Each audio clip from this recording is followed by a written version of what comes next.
Hello, ladies and gentlemen. Today is June 31st, 2011, and July. you're watching... July. Thanks, man. July 31st, 2011. And you're watching Overgrowth Weekly number 33. Yay! Yay! Internet clapping. Yay! Golf Yay! clap or something. This is what you should all hear in your own homes as well. Yay.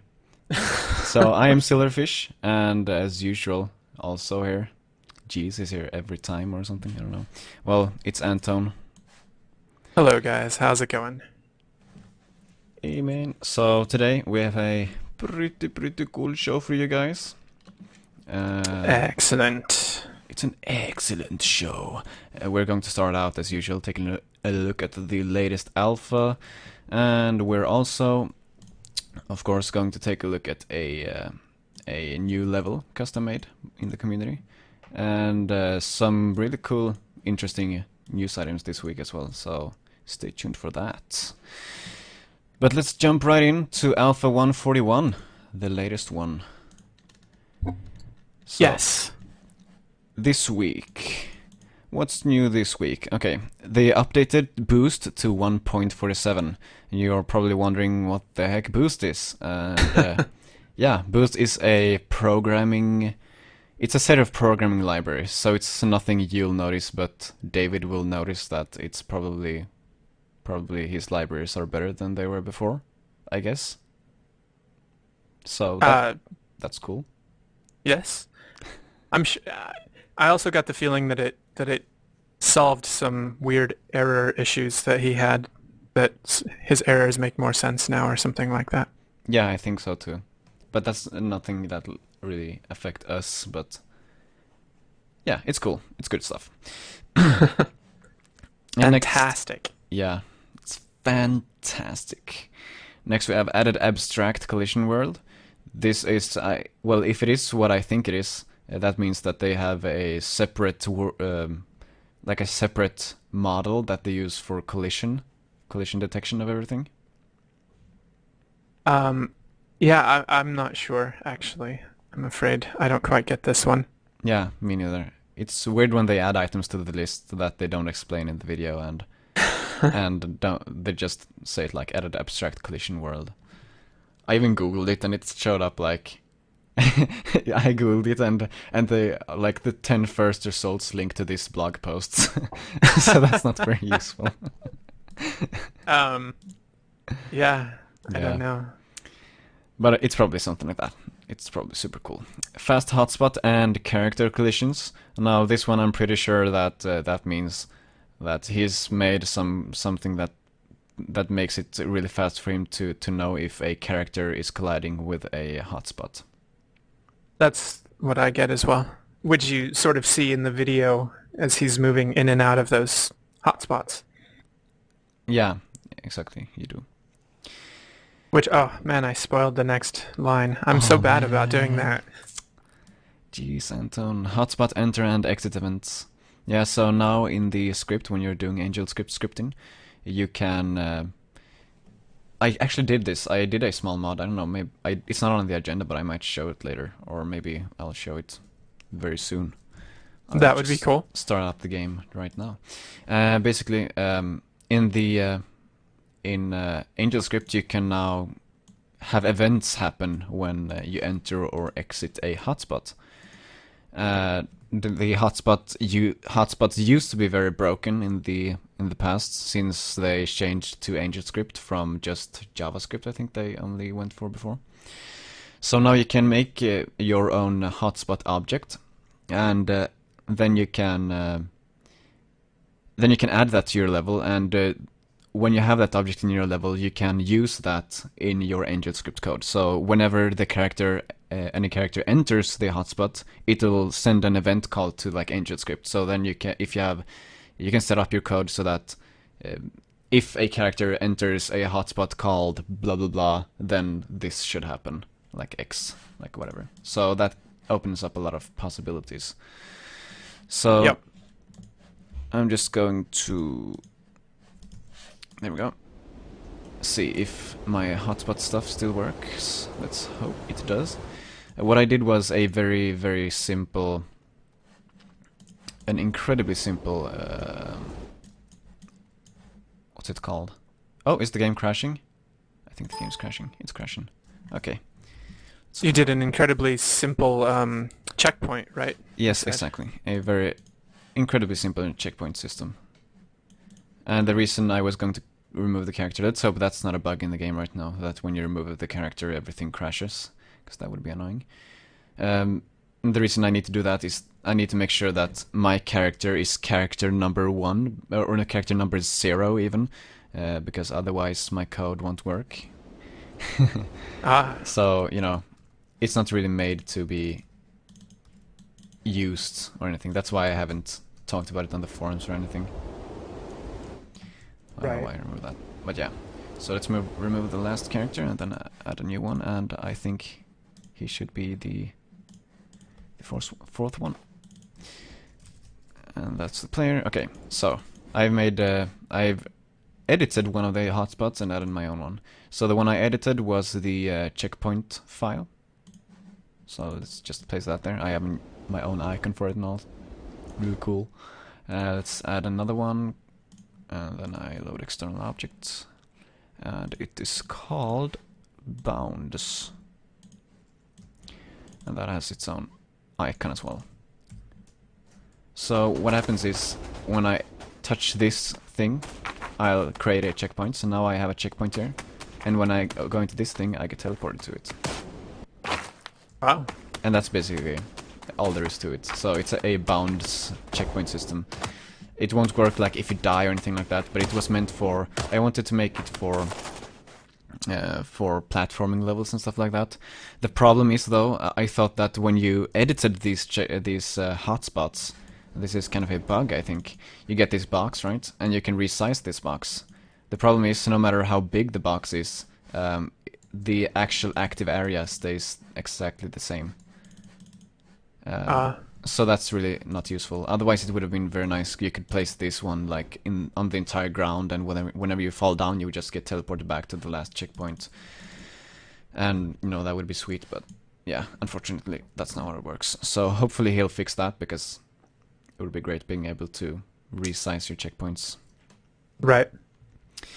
So that's that. That's what you can do now, for instance. And I'm sure you can do a lot more stuff with this new hotspot stuff that he has going on. But I'm not very good at these things, and that system took like 3 hours to 3 hours or something for me to create. So yeah, that's how good I am at programming. Well, it's better than me. It would have taken me all of asking someone else to do it for me, so that would have taken a while. Yeah, I guess. Well, moving on, we have debug wire mesh drawing. Yes, you can now draw wire meshes for debugging purposes. I'm guessing for models and stuff like that. If you want, for debugging purposes, if you want to draw a model as wireframe, you can now do that. And we have script convex hull collision queries. Oh yeah, so if I understood him correctly in the video, this means that you can now create a model, like a custom model looking like whatever. Like you can see it right now in the video there. That you can use to check for collisions. So you can make a whatever shaped model, and then you can use that in the script somehow to use it for check if someone is touching your model. Like it could be an invisible thing probably. Right. So in this case, he's talking about the next line is that he created one that you can use for the field of view checks, right? Exactly. So therefore, you can really determine what shape the person can see. Exactly. So if like maybe you have a character with only one eye, maybe one side of their vision is a little more, skewed or something like that, and you could create all kinds of interesting vision techniques that way. Yeah, exactly. And for example, if someone is hooded or whatever, like it will impair their vision, so you can have a specific type of view model for for different types of characters. You can have them differently large, for instance. I think this is a very good thing because just determining like, okay, I want him to be able to see like 20 meters and his view angle is supposed to be like 75 degrees, and that's not a whole lot of control you have. But when you can be like this, when you can be determine exactly where he's supposed to be able to see, that gives you a load of control. So this is very, very cool actually. Yep, I agree. Next we have flinch for failed active blocks. So let's get back into the game. So let's say right now no one is attacking me, so if I click right click to defend myself, actually let's switch to the game even so you can see this better. When I click right click to defend myself, you see he kind of flinches like that, because there's nothing to defend from. And that's there to kind of show you that, yeah, your defense didn't work, so that's why you can't defend it again like right afterwards. Because the system works like, if you click too early or too late when someone is attacking you, then you'll fail the block. So if you like spam right click, you'll notice that he's not doing the flinch animation. So now you understand, oh, he's not trying to defend himself if I spam right click all the time. I'll need to time it in order for it to work. So it's a very good way of showing the player how the gameplay mechanics work. Right. Yeah. Which I think it's fantastic. It also gives instant user feedback on actions that they're performing. So, meaning not only does it teach you how the mechanics work, but it also tells you, hey, I understand you pushed the button. There's just nothing to do right now. Yeah, exactly. That's very good actually. That's something they should probably add for when you just click left click as well. Because right now people are coming to the forums, new people, and they're like, I can't attack, how do I attack? And we need to explain that you need to be close to an enemy in order to be able to attack. But that's not, like, there are not games where you need to be next to an opponent in order to be able to attack. Like, I'm pretty used to in games to be able to just hit the air for no good reason, or shoot or whatever for no good reason. So why not in this game? But he should probably make it so that if you're not close enough to an enemy, he'll maybe, I don't know, do something cool. Yeah. Maybe like a practice, like a little, maybe it should almost be a flinch as well, like, or, a flinch to like a prepared to, like, right now it's a flinch to block, but maybe if he kind of flinches to a prepared punching, position or something, really gets into a, like flinches into a kung fu position. Yeah. But, yeah. The only weird thing I have about the current flinch is that it happens in the air. I don't think you would ever flinch in the air. And it's also weird if you're jumping and you plan on grabbing a ledge when you land. You sort of flinch midair, and that feels a little weird to me. Yeah, it does feel really weird. I mean, it kind of feels... they should probably have something for when you're right-clicking in the air, if they're going to keep the thing where you need to hold right-click to climb ledges. Because I think it still kind of makes sense that he would reach out his hands or something like that if he's going to grab the ledges before he is actually at the wall, if you know what I mean. Yeah, I agree. I think that it could be something that happens, but... Yeah, currently doesn't look very good with this animation. But that's why it's an alpha. Yeah, and if you look at it like this, it looks like he just thinks he's very stupid, like stupid, stupid, stupid. Hits himself in the head. Why did I do that? Oh my god, I'm so stupid. Yeah, you are, Turner. You are. Okay. So next we have, let's see, where were we? Flinch, better air blocking with reaction time. Okay, so if I understood him correctly in the video, the AI will now do flinches as well, right? If they think you attack, when you don't. And if you attack very quickly after if you just make a lot of attacks very quickly, they'll have a harder time blocking you than if you like have a few seconds between your attacks, just like a real human being. Right, but I also, from what I understand and the way that I felt like when I played it briefly this week, is they're more efficient at blocking. Mm-hmm. Meaning that they block more often than they used to now. Yeah, that's possible. I don't know. It was very random. I think it was entirely random before, actually. Like it was um, just a percentage, basically, that told the game if he blocked or not. Yeah, I haven't tried it out extensively at all, actually. I don't think I've fought at all in this week's alpha, actually. So I can't Oh, really give you my thoughts about it, but yeah, that would be needed, actually. Like the battles right now feel before felt quite weird in a way. yeah, they were a little random. So I think we knew. I mean, the AI is still pretty early in its development. So Yeah. I think there's a lot of cool things coming along in that world. Yes, indeed. Okay, next up we have fix for simultaneous character script updates. I'm not entirely sure what this is all about, but it has to do with when you save your script files. Like, you probably know that in Overgrowth you can, when you're scripting in Overgrowth, you can save your script file, and then when you go back to the game, it will automatically update the game with the latest script file, so you don't need to like restart the game or do anything else. It'll just be there. And if I understand this correctly, it didn't do that entirely if you were updating several character scripts at once, perhaps, or something like that. But no, it Yeah, does. yep. That's what it sounds like to me too. Yeah. And then we have fading debug draw. If you saw in the video here, you all have these debug lines that you use, like wireframe lines, etc. And this text here as well that pop up when you walk in and out of the checkpoint. I think that's what he's talking about, that he can make debugging elements fade out and not just be there or be not there, but he can now also make them fade out slowly to make debugging feel awesome or something, I guess. Well, it potentially gives you a little more reaction time and also a little more sense of how long ago something happened. Yeah, You know, if you're watching events, how long has it been since that event happened? Well, how far faded out is it? yeah, exactly. So that's useful. It's good. Yep. Nice, nice stuff. And that's it for this week's Weekly Alpha.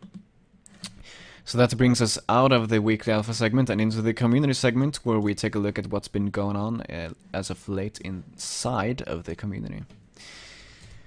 So first, we have the fan art watch as usually, where we take a look at the latest fan art created for the game. So let's jump right in. We have a few pretty cool things going on here this week. First, we have this image by Kyle Reese, is his nickname, and it's actually a 3D sculpt, of a like very muscly rabbit. Very muscly rabbit. Yes, indeed. So he's writing, "Hey guys, this is the rabbit sculpt I've been talking about on the chat, in the Wolfire IRC he's talking about. It's not going to be used for anything, I was just inspired by the art of Overgrowth and wanted to practice my anatomy, even if it's a bit exaggerated. I know it's not 100% to Ninja's designs, but it wasn't meant to be. It's the equivalent of a doodle in drawing. Yeah, it's the equivalent of a doodle in drawing, really. I wasn't following any concepts or reference, it was just for fun. Hope you guys like it though." And he also posted a time-lapse video of this, so in the fan art thread right here, you can see the time-lapse right there. It's actually I think these time-lapse videos are very interesting, actually. Yeah, me too. To see how, I think I remember seeing that at some point during the week, and you know, I'm not an artist, so to watch how someone arrives at this sort of 3D sculpture to me is always really interesting to watch. So I like it. I like the time lapse videos. Yeah, time-lapse videos are always interesting, almost. So yeah, this is really cool. So well done by Kyle Reese. Let's move on to the next one right here. So this is an image by Mr. Dot Tuxedo. He writes, "This here is a 5-minute sketch of a rat concept for Overgrowth. I based it off the Norwegian rat and the Polynesian rat." So it's a rat concept. It's made in 5 minutes, so we can't really talk about the quality of the concept. I think it for 5 minutes it's quite okay actually. Uh, Yeah. I think he just had some really uh, he just had some ideas basically of how he some of the clothing for Overgrowth guys like classes, I guess. Right. Maybe multiplayer concepts, perhaps. Maybe they also sort of look like increasingly more armored um, and bigger and better weapons all the time, kind of thing. Yeah. So it's like light, medium, heavy stuff going on, as they Exactly. usually have in like multiplayer games, stuff like that. Yep. But yeah, So it's cool. It's fun just to see that people are so excited about Overgrowth that they feel they want to do these kinds of things. yeah, Because I get the urge to sometimes to just be like, oh my god, I want some gameplay in this. I wonder how it would be like, and then I just draw something cool, come up with classes, come up with like levels, stuff like that. So that's really interesting. yeah. So that one was made by Mr. Dot Tuxedo on the Wolfire forums. And next up we have an image by Smash Ogre. This isn't actually all made by him. If I'm sure you can see that the rabbit in the image is the one that Aubrey showed last week in the last art asset overview. So he took this image, specifically that rabbit with the basket armor. He colored it and took it out of the original image and put it on a new background. Yep. I think he textured some of the basket stuff too, from what I read. Yeah, he added some details, I think. Let's see what he writes about this. So, I saw Aubrey's basket armor and I love it. I wanted a color version from my desktop, so I cropped and colored his drawing and added some weave details, maybe too much. He said he didn't mind it if I share it, so here it is. And he also posted a version of it without the background, so it has a transparent background if you want to use this image of the colored rabbit and put it on some other background. You can do that. Yes. So yeah, that's So actually it's really well done. I really liked the basket rabbit as well. Though I have to say I liked the non-basket rabbit more for some reason. I don't know why, but that's just me. I'm weird, I guess. But yeah, well, go ahead. it's really nice work. Yeah, Nice coloring I and like stuff. the coloring and the detail a lot, and you know, so I'm excited to see people doing this, and I know that both Smash Ogre and Kyle Reese are actually, and looks like Mr. Tuxedo as well. All of them are pretty new, so it's good to see these three new artists joining in our fan art with such cool additions already right away. Yeah, absolutely. It's really fun to see like new people just coming in and doing awesome stuff. Unfortunately, that often happens. The thing that often happens is that they come in, do something awesome, and then they just leave. Like that happens often. I mean, it's not a bad thing per se. It's just that I guess they don't have the same interest as I do, for instance. But it's always nice to have new permanent community members coming in and staying here. So Yep. it's really welcomed, and these kind of things are awesome to see.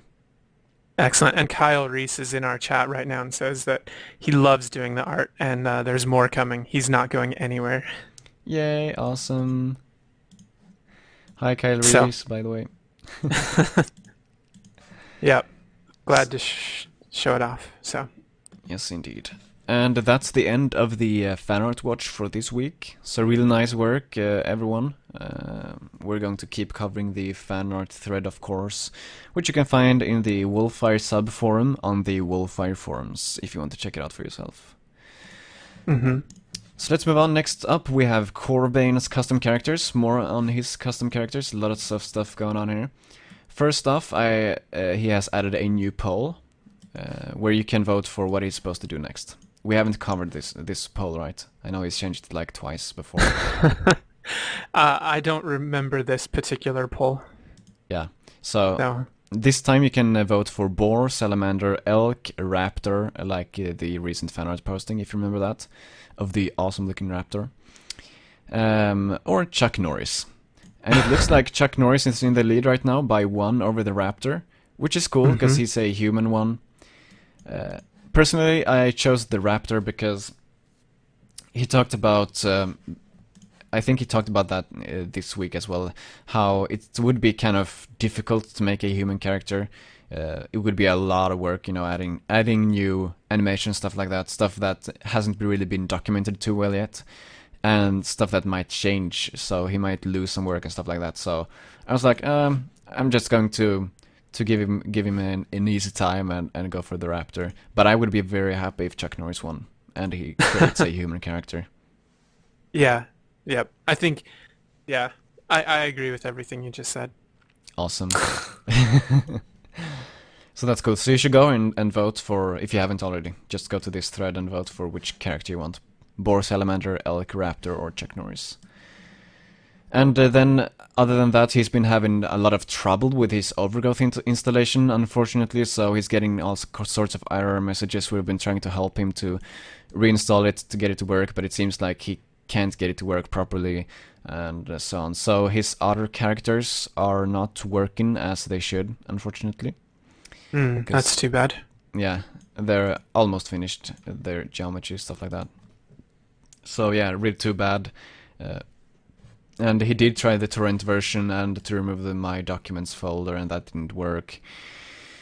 So yeah, it's not working. I don't know. It looks like he might have to format his computer or something if he wants it to work, but that would be unfortunate to have to do that. Yeah, that seems a little extreme. Yeah, or it would be an easy fix though. Oh, someone just voted on the Raptor as we speak. It's a Excellent. excellent, yes. It's a tight race here between the Raptor and Chuck Norris. Who will win? Well, that's one of those eternal questions, isn't it? Or, well, not eternal. Like, Chuck Norris wins all the time, but, you know. But so do Raptors. Yeah, I mean, we have Raptor Jesus, right? If you know about him. No, I don't know about him. No. He's a meme. He's a thing, apparently. Oh. Well, yeah, so that's cool. Go vote for your thing, and hopefully his installation will work soon so he can continue creating these awesome characters.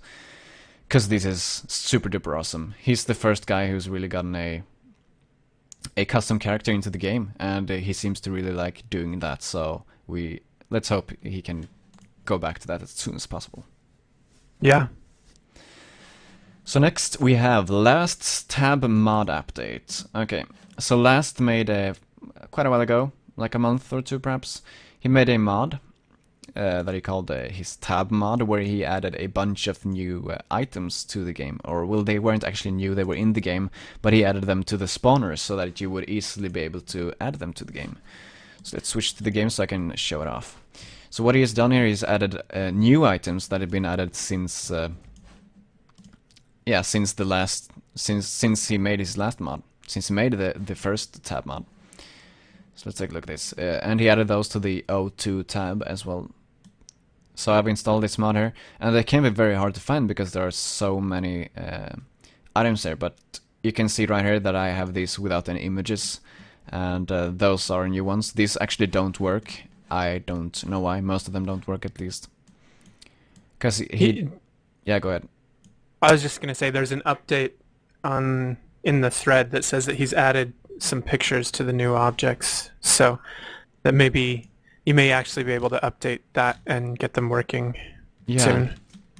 Yeah, I might be able to do that. It's annoying when there's only... Okay, well, anyways. So, there are some new objects here. He says there are 70 new objects in total, and that's a lot. I am having a really hard time finding them, but I think... I think 70 total since period in the O2 tab. Oh, okay, so 70 in total. But it seems like there are more than 70 here. Like, there are 5 on each row. 5, 10, 15, 20, 25, 30, 35, 40, 45, 50, 55, 60, and I'm not even a fifth through. There has to be like several hundreds of items here. That's pretty crazy, though. So we have the pots, for instance. Those are new. I'm pretty sure about that. Yep. And they're pretty cool. They work and stuff. Real nice. Well done, Aubrey, and well done, Last, and on doing this. I mean, this is a really, as we said last time we talked about it, it's really useful for modders not having to just guess what a model looks like or test them out, to be able to just see them right away in the list. Very, very useful. Yep. So check out the updated tab mod from last. Hopefully Wolfire will integrate this mod into the game as well, because they integrated his last tab mod that he did into the game. Like, they chipped it actually with each alpha, because, you know, it has more objects than their silly little tab over here. Has almost no objects. So hopefully they'll add in this one as well. And it seems like this update should be an easy fix, meaning it's not like they have to do a lot to add this into the game. Yeah, they basically just need to, replace a file, and then, Exactly. and then add in the things, the thumbnails. And I mean, he's already done that work for them, so they just need to copy it in and ship it with the stuff. So hopefully they'll do that. Yep. And so that's last's tab mod. Check it out. Next we have Jack the Awesome's Rat Pass map. Rat's Pass, I should say. So let's see what he writes here. Hey guys, I just finished my new map, Rat's Pass. In this map, the objective is to get across Rat's Pass. Unfortunately, someone seems to have placed a long, high wall and a huge structure in front of the pass. The only way to get across seems to be to enter the structure. Unlike his previous maps, this one has minimal platforming and requires hardly any skill with the controls. The main challenge in the map is a huge multi-level maze. So have fun. Let's open up this map real quick. So, made by Jack the Awesome. He has made, as he says, more maps. Let's see, I can't write and talk at the same time. There we go. Change to the game. There we go. Nice. Okay. So, as he says, this is a labyrinth. I don't know how interesting it really is to have a labyrinth in a game like this. I mean, I guess it's something better than nothing, I guess. I mean, how exciting can it get with a labyrinth, right? Yeah, I'm sort of torn on that issue. There are times when I like them and I like the idea of a labyrinth, so...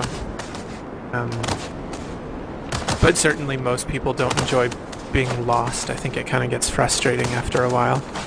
Yeah, and I think this labyrinth though has a pretty good difficulty to it. I mean, it has it's not super duper omega huge, so you get lost and never find your way out again. I mean, you can, like, there are 3 paths here, and it takes a little while to go through each path, but then you know when you come back that, okay, I've gone through this one, let's go to the last one. So, you know, it's not too hard. And I probably shouldn't, or should I spoil it? It's up to you. Yeah, I guess I can. I'll just run while I talk about it. I don't know how much he has to say though, so if I finish before, I guess it'll be fine. Okay, so it really is just a maze, but I have to say, as far as mazes go, it has to be the best maze so far that I can remember. There have been like a couple of mazes before, but nothing really too interesting. They've been very short, easy to get through, not very long. But this one has actually a good level of difficulty, as I said, and yeah, as far as mazes go, it's quite enjoyable actually. That's good. I like that it's multi-leveled. I think that's something that people can incorporate more often, pretty easily. I had actually been thinking about doing that as well, using some of the Coliseum Stadium, whatever those assets are, to kind of go upstairs and stuff.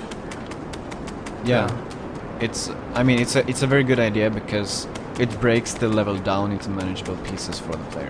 Like, if this would have been one floor with one giant labyrinth instead of like 3 small labyrinths, as I think it is right now,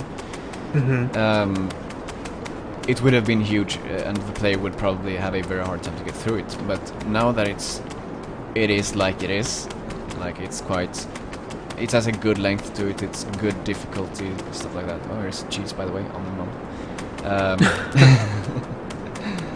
So the player gets a good feeling of that they have accomplished something. The level wasn't too easy, they could get through it, but it wasn't like impossible either, since it has different stages to it. Right. And here's the finish. And as a reward you get like a bunch of cheese, so that's good. I think it's cheese. I mean, that's what it looks like. Big orange blocks of... It looks like cheese to me too. Or maybe it's gold? Well, no, Gold? cheese makes sense. He called it Rat's Pass, which means that if yeah. rats are storing cheese... Also Makes they sense to have me. they have they're like triangle pieces. Gold often is just, you know, like squares. I don't know what Right. they're called in English. Well, we have nuggets. Nuggets are sort of the stone form of it. Yeah, I mean when you melt it down and put it into like shapes. Into like coins and stuff? No, like big shapes, like big blocks of gold. It's not super big, but it's Oh, like oh, your oh. hand size or something. Yeah, like bars. Yeah, bars. Oh yeah, I knew that word. It just, yeah, whatever. Not important. He's in the chat and says that it's cheese, so... Yeah, good. Yeah, it's cheese. Cool. Cool stuff. In all caps, it's cheese! Cheese. Yeah, so that's cool. It's as I said, probably the best labyrinth level so far. It's quite fun to make levels like this, so yeah. And I enjoy any Overgrowth levels. Like, I don't care if it's, you know, a labyrinth or just a stroll in the park or whatever. Cool either way, man. So well done by Jack the Awesome. Yeah, it's very cool. Nice level. And that's actually the only custom level this week. And hopefully we'll have at least one more next week. Hint, hint, nudge, nudge. Uh-oh. Guys? No, I'm not saying I will make one. I mean, maybe I will, but, you know. Right.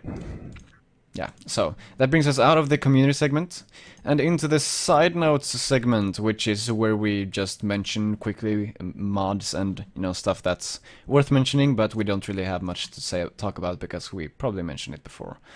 And the only item on that list is Last's Blood mod, and as usual, here is his Blood mod for this week's alpha. So, very nice mod, should totally check it out, adds cool blood effects to the game. Yep. Always worth grabbing. Yes, indeed. And that brings us out of the side note segment. Woo, moving fast here. Swoosh. And into the news segment, where we talk about what's been going on outside of the community, but inside of the news. Whoa. Sorry, I moved my microphone. Crazy stuff, man. First, we have Humble Indie Bundle 3. If you was unaware of this, you've probably been living under a rock or something. A rock without an internet connection. I don't know if that even exists anymore. And you're probably not a gamer. Let's just face it. Yeah, probably. So, yeah, the Humble Indie Bundle 3. This is a bundle of 5 indie games. This time it's Crayon Physics Are you Deluxe. still on Overgrowth? No, I actually forgot to switch, but now I'm back on where I'm supposed to be. Okay. So Crayon Physics Deluxe, Cogs, VVVVVV. I had to count on my fingers to make sure I had the right amount. Hammer Fight and Yet It Moves are the 5 games in this week's, I almost said, in this time's bundle, which is actually the 4th bundle if you take into account the Humble Frozen Bite bundle. That was last time. Correct.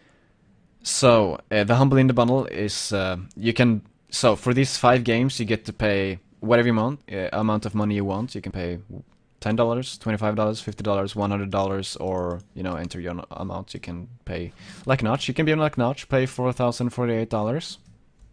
Yep. That would be cool. I think everyone should go do that right now. Yeah, right now. Are you watching this right now? Yes, you are. Then you should do it.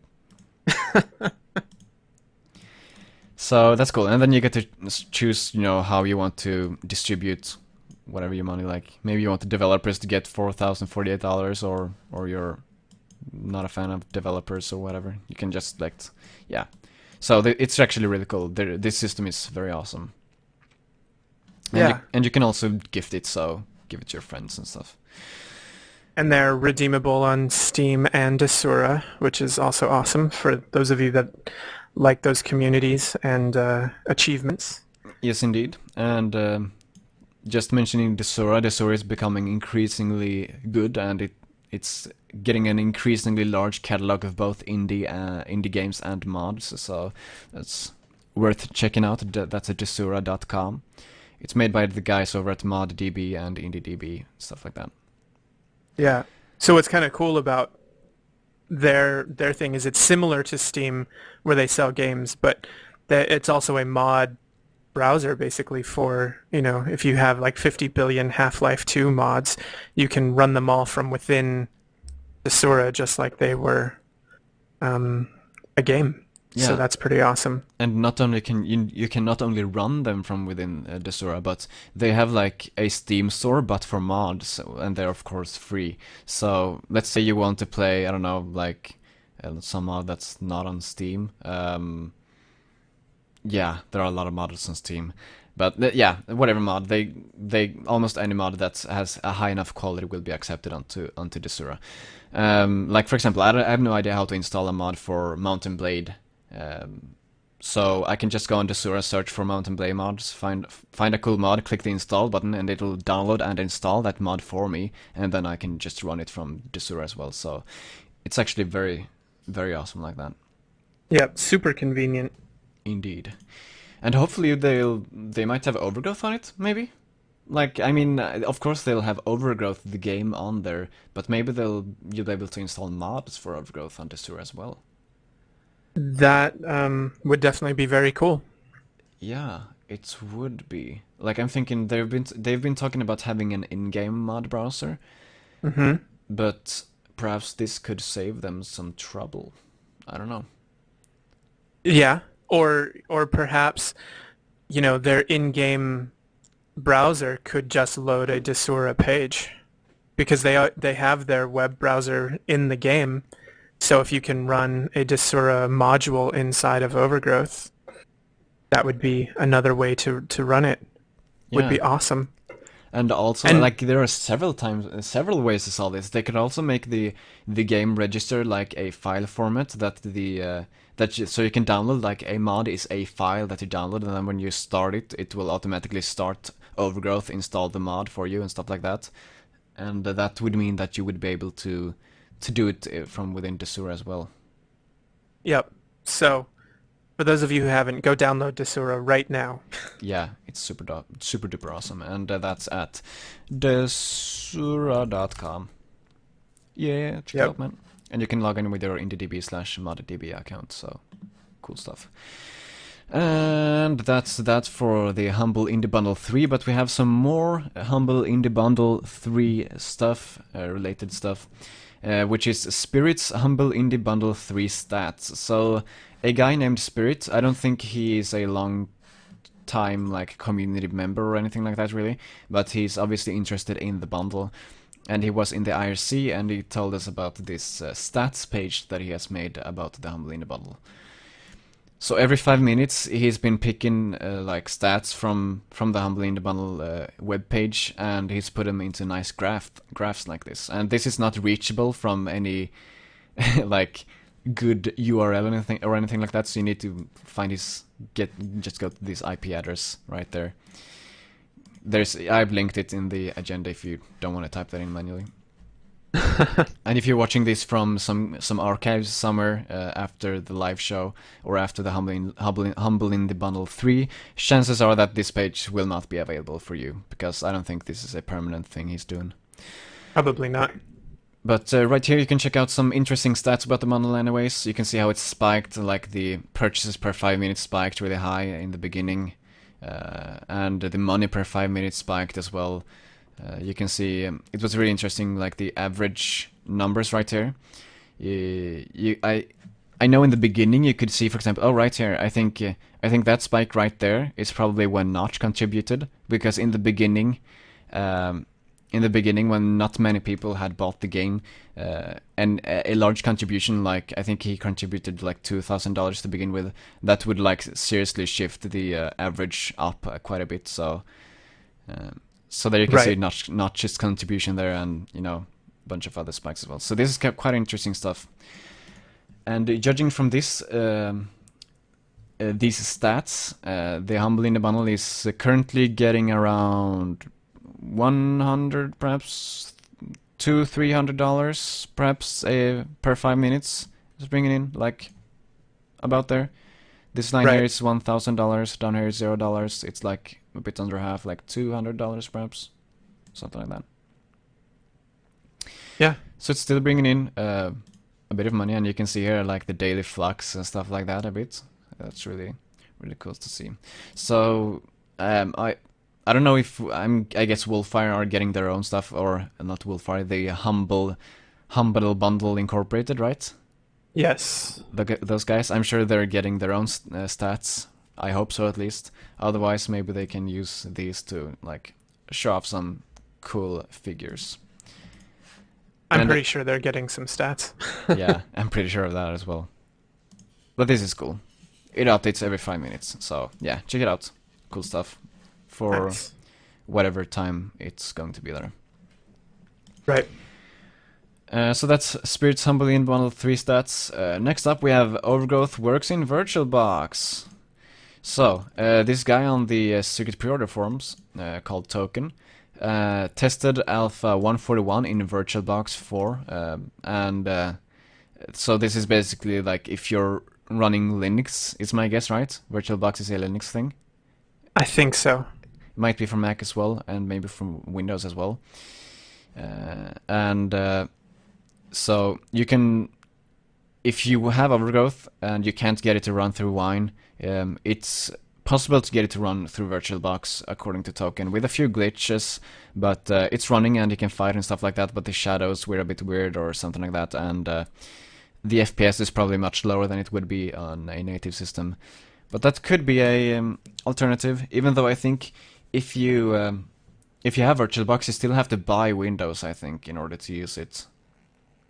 Probably. So that would be a problem. But isn't the Mac operating system, isn't that pretty cheap? It is, but I'm not sure. There's sort of hardware limitations with that. I'm not sure how Oh easy it yeah, is to get it to run. Yeah. that might be a problem. But anyways, Yeah. if you have a Windows copy lying around and you don't want to install Windows like on a separate partition or whatever, this could be an option. Just throwing it out there. Yep. So thanks Token for letting us know about that. Next we have Cogs Design Tour. So if you remember, way back, David used to make design tours for different games. Specifically, I think it was mostly Humble Bundle games, even back then. Well, what was sort of funny is that he did several design tours, actually a year or a year and a half before any of the Humble Indie Bundle came out, and it just so happened that his design tours covered a lot of what was in the first and second bundles. Yeah. So that's kind of cool. So you can go back and I think they have a category here somewhere. Yeah, they have a design tour category there. Just go here and you have the Cogs, Humble Bundle 2 design tour, and Aquaria and Gish Knit Stories, and that's it. So he hasn't made a huge amount of them, but those that are there are very good. So I can really recommend checking that category out on the Wolfire blog. So this is as I said, design tour about Cogs, a game in the Humble Indie Bundle 3. And yeah, it's really interesting as usual. He talks about how the game has a physicality to it without having like any real physics calculations even. It just, the game basically has a good feeling, I guess is what he's getting at a lot of time. Well, the aesthetic, yeah, it's appropriate Yeah. for the So, game, yeah. yeah, so it works very well. But you should check it out. I don't want to spoil everything he says because he's very much better at explaining it than I am, what he means. So yeah, check it out. Really, really cool stuff. And then we have OG Weekly on Twitch TV. So you probably noticed if you tried going to like Justin TV / OG Weekly that you get this thing. We will be redirected to OG Weekly on Twitch TV in 16 seconds. You get this thing. And then you come here. So Twitch TV, what the heck is Twitch TV? Well, Twitch TV is Twitch TV, what the heck? A branch of Justin TV, I guess you can say.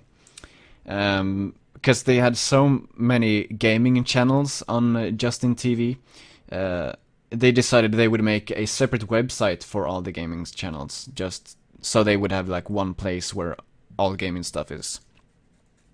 So basically any channel on Justin TV about gaming would get moved over to Twitch TV, whether they wanted it or not within a certain time.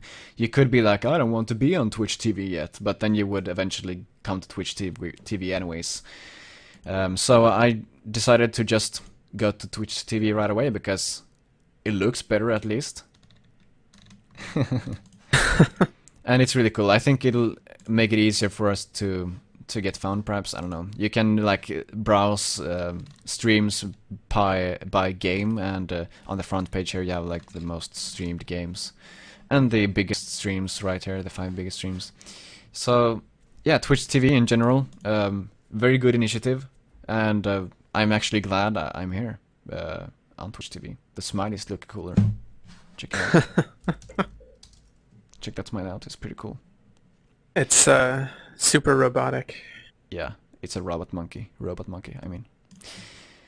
So that's cool. So basically this news item is about, yeah, Overgrowth Weekly is now on Twitch TV instead of Justin TV, and that's the way it's going to be.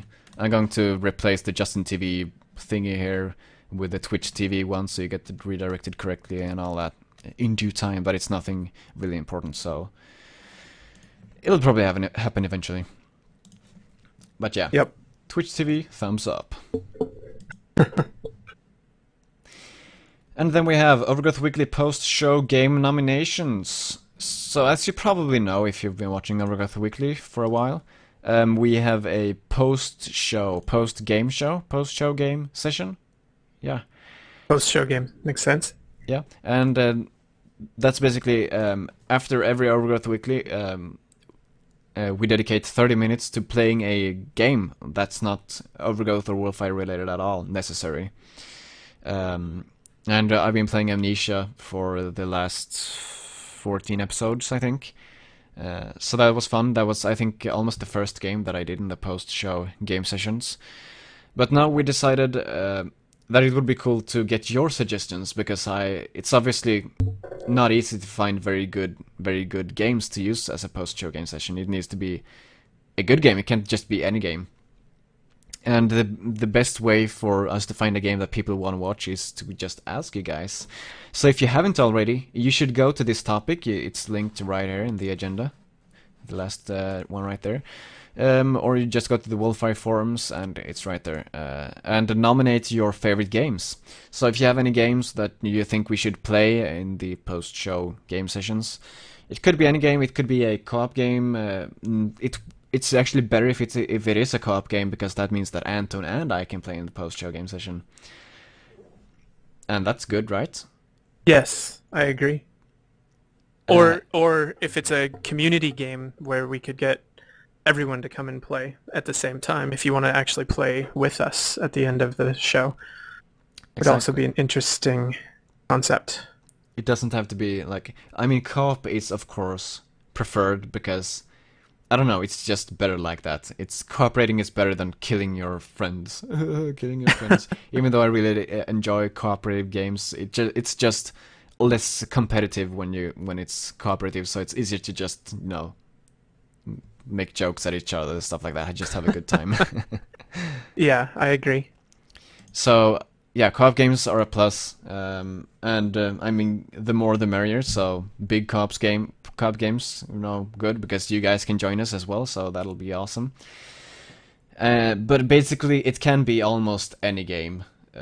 Like, nominate any game that you would like to see, and then at the end of next week, before next Overgrowth Weekly, Anton and I will pick out the best nominations and make a poll instead, where you can vote for your favorite post-show game.